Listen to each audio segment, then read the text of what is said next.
Kiwi, kiwi, kiwi. Kivi alalım mı? Kivi alalım mı? Kivi alalım mı? Kivi çok egzotik bir meyve. Kivi çok egzotik bir meyve.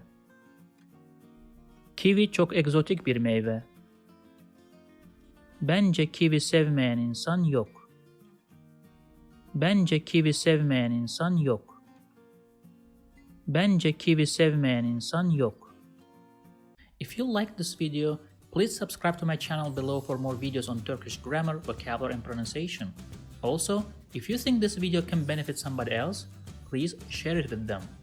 Last, if you have any comment or request, please provide your feedback in the comment section below and I'll do my best to respond as soon as possible.